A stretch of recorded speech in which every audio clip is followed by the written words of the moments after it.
Hello guys, welcome to success by Shikha my official YouTube channel. और मैं हूं शिखा और आज हम लोग जो है वो 8 सितंबर का कुछ इम्पोर्टेंट करंट अफेयर्स देखने वाले हैं।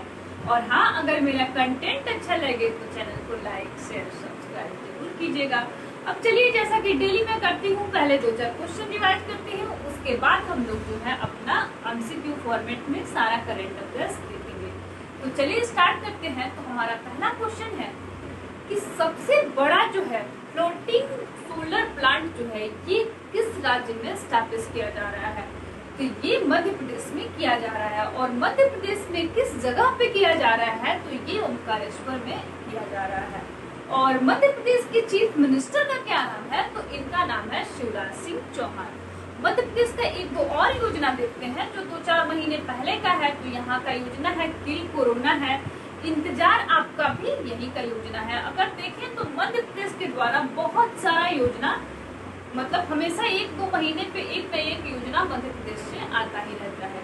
अब बढ़ते हैं, देखते हैं हमारा नेक्स्ट क्वेश्चन क्या है। तो हमारा अगला क्वेश्चन है कि गड्ढा मुक्त बनाने के लिए एक विशेष अभियान जो है ये किस गवर्नमेंट के द्वारा लाया गया है। तो गड्ढा मुक्त बनाने के लिए एक विशेष अभियान ये उत्तर प्रदेश गवर्नमेंट के द्वारा शुरू किया गया है। ये बहुत अच्छी पहल है योगी आदित्यनाथ जी की। अब देखते हैं हमारा नेक्स्ट क्वेश्चन क्या है। तो हमारा अगला क्वेश्चन है कि योद्धा बने कार्यक्रम जो है ये किस गवर्नमेंट के द्वारा शुरू किया गया है। तो ये केरल गवर्नमेंट के द्वारा शुरू किया गया है योद्धा बने। इसका मोटो क्या है, तो कोविड वैक्सीनेशन को तेजी से बढ़ाने के लिए और इसके लिए सबको अवेयर किया जाए कि आप लोग इसको अपना काम समझ के अपने लिए कम से कम आप लोग कोविड का वैक्सीन जरूर लगवाएं। तो इसके लिए जो है केरल गवर्नमेंट के द्वारा योद्धा बने कार्यक्रम शुरू किया गया है। तो फिर चलिए अब हम लोग 8 सितंबर का जितना भी इम्पोर्टेंट करंट अफेयर्स है सारा डिस्कस करेंगे। क्वेश्चन क्या है, तो हमारा पहला क्वेश्चन है कि इक्विटस स्मॉल फाइनेंस बैंक ने किसको अपना ब्रांड एम्बेसडर नियुक्त किया है। तो हमारा पहला जो ऑप्शन है वो है रानी रामपाल, दूसरा है स्मृति मंधाना, तीसरा है बोरिया मजुमदार और चौथा है फर्स्ट और सेकंड दोनों। तो इक्विटस स्मॉल फाइनेंस बैंक ने अपना ब्रांड एम्बेसडर इन दोनों को नियुक्त किया है, रानी रामपाल और स्मृति मंधाना को ये इक्विटस स्मॉल फाइनेंस ने अपना ब्रांड एम्बेसडर नियुक्त किया है। अब देखते हैं हमारा नेक्स्ट क्वेश्चन क्या है। तो हमारा अगला क्वेश्चन है कि फुटबॉलर जीन पियरे एडम्स का निधन हो गया, ये किस देश से संबंधित थे और ये क्या थे। तो ये फुटबॉलर थे। तो देखते हैं कि हमारा ऑप्शन क्या है। तो हमारा पहला जो ऑप्शन है ऑस्ट्रेलिया, दूसरा है न्यूजीलैंड, तीसरा है फ्रांस और चौथा है इनमें से कोई नहीं। तो फुटबॉलर जीन पियरे का निधन हो गया, ये फ्रांस के रहने वाले थे। और फ्रांस की राजधानी कहाँ है, तो फ्रांस की राजधानी है पेरिस। और ऑस्ट्रेलिया की राजधानी कहाँ है, तो ऑस्ट्रेलिया की राजधानी है कैनबरा। और न्यूजीलैंड की राजधानी कहाँ है, तो न्यूजीलैंड की राजधानी है वेलिंगटन। अब बढ़ते हैं अपने नेक्स्ट क्वेश्चन की तरफ। तो हमारा अगला क्वेश्चन है कृषि कचरे जैव ईंट से बनी भारत की पहली इमारत का उद्घाटन जो है ये किस IIT ने किया है। तो हमारा पहला जो ऑप्शन है वो है IIT दिल्ली, दूसरा है IIT हैदराबाद, तीसरा है IIT मुंबई और चौथा है IIT कानपुर। तो कृषि कचरे जैव ईंट से बनी पहली एक इमारत बनाई गई है, उसका उद्घाटन जो है ये IIT हैदराबाद के द्वारा ये किया गया है। और ये जो है ये भवन धातु के ढांचे के द्वारा समर्थित जैव ईंटों से ये बनाया गया है। अब बढ़ते हैं अपने नेक्स्ट क्वेश्चन की तरफ। तो हमारा अगला क्वेश्चन है किस राज्य सरकार द्वारा गो टू हिल्स 2.0 की शुरुआत हुई है। तो हमारा पहला जो ऑप्शन है वो है मिजोरम, दूसरा है नागालैंड, तीसरा है सिक्किम और चौथा है मणिपुर। तो हमारा सही आंसर होगा कि गो टू हिल्स 2.0 की शुरुआत ये मणिपुर गवर्नमेंट के द्वारा शुरू किया गया है। और इसमें क्या होगा कि दूर दराज के लोगों को उनके दरवाजे तक विभिन्न कल्याणकारी योजनाओं का लाभ मिल सके, इसके लिए इस योजना को लाया गया है।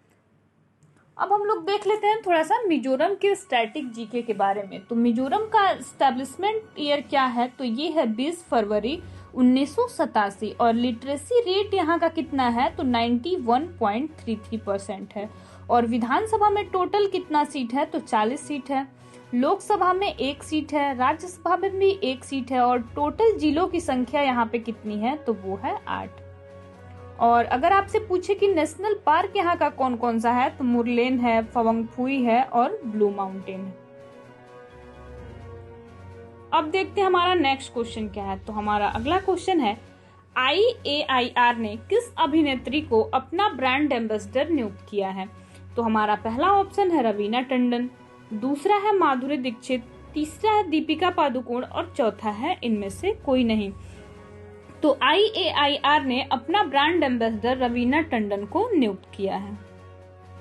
अब देखते हैं हमारा नेक्स्ट क्वेश्चन क्या है। तो हमारा अगला क्वेश्चन है, एशियाई स्क्वैश फेडरेशन का उपाध्यक्ष किसे नियुक्त किया गया है। तो पहला ऑप्शन है शरद पवार, दूसरा है साइरस पोंचा और तीसरा है साइरस मिस्त्री। तो हमारा सही आंसर होगा कि एशियाई स्क्वैश फेडरेशन का उपाध्यक्ष साइरस पोंचा को नियुक्त किया गया है। अब देखते हैं हमारा नेक्स्ट क्वेश्चन क्या है। तो हमारा अगला क्वेश्चन है कि प्लास्टिक के सर्कुलर सिस्टम को बढ़ावा देने के लिए एक नया प्लेटफॉर्म प्लास्टिक पेस्ट लॉन्च किया गया। तो एशिया का पहला देश कौन सा बना है जिसने इसको लॉन्च किया है। तो हमारा पहला ऑप्शन है नेपाल, दूसरा है भूटान, तीसरा है भारत और चौथा है पाकिस्तान। तो एशिया का पहला देश जो बना है ये आपका भारत बना है और ये प्लास्टिक के लिए सर्कुलर सिस्टम को बढ़ावा देने के लिए इसको बनाया गया है। अब बढ़ते हैं अपने नेक्स्ट क्वेश्चन की तरफ। तो हमारा अगला क्वेश्चन है कि यूनाइटेड इंडिया इंश्योरेंस लिमिटेड का अध्यक्ष सह प्रबंधक किसे नियुक्त किया गया है। तो पहला ऑप्शन है गिरीश राधाकृष्णन, दूसरा है आनंद कुमार, तीसरा है प्रमोद भगत और चौथा है इनमें से कोई नहीं। तो यूनाइटेड इंडिया इंश्योरेंस लिमिटेड का अध्यक्ष सह प्रबंधक ये गिरीश राधाकृष्णन को नियुक्त किया गया है। और आनंद कुमार के बारे में थोड़ा सा देखते हैं कि आनंद कुमार जो है ये सुपर 30 के संस्थापक हैं और इनको मतलब ये गणितज्ञ हैं। इनको राष्ट्रीय अध्यापक वैज्ञानिक परिषद द्वारा साराभाई अध्यापक वैज्ञानिक राष्ट्रीय मानक पुरस्कार 2021 से इन्हें सम्मानित किया गया है। अब देखते हैं हमारा नेक्स्ट क्वेश्चन क्या है। तो हमारा अगला क्वेश्चन है कि डूरंड कप की शुरुआत इस बार कोलकाता के विवेकानंद युवा भारती क्रीड़ांगन में हुई। इस बार इसका कौन सा संस्करण है डूरंड कप का। तो हमारा पहला ऑप्शन है कि 144, दूसरा है 142, तीसरा है 130 और चौथा है 128। तो इस बार इसका जो है ये 130वां संस्करण है। अब देखते हैं हमारा नेक्स्ट क्वेश्चन क्या है। तो हमारा अगला क्वेश्चन है, खाद्य संस्करण सप्ताह कब से कब तक मनाया जाना है। तो पहला ऑप्शन है 1 से 7 सितंबर, दूसरा है 2 से 10 सितंबर, तीसरा है 6 से 12 सितंबर और चौथा है इनमें से कोई नहीं। तो खाद्य प्रसंस्करण सप्ताह जो है ये 6 से 12 सितंबर तक मनाया जाना है। अब देखते हैं हमारा नेक्स्ट क्वेश्चन क्या है। तो हमारा अगला क्वेश्चन है कि इंडिया टुडे ने लॉन्च किया गुड न्यूज टुडे जिसका आदर्श वाक्य क्या है। तो पहला मेरा ऑप्शन है अच्छी खबर, दूसरा है सबसे तेज सबसे पहले, तीसरा है अच्छी खबर सच्ची खबर और चौथा है इनमें से कोई नहीं। तो इंडिया टुडे के द्वारा जो लॉन्च किया गया है उसका नाम है गुड न्यूज टुडे और आदर्श वाक्य है इसका अच्छी खबर सच्ची खबर। इसका ये कहना है कि बस टीवी पे मतलब किसी का एक्सीडेंट हो गया मतलब दुखद घटना ही सुनाया जाता है और थोड़ा बहुत 1-2 अच्छा न्यूज भी आ जाता है, लोग इससे बहुत परेशान रहते हैं।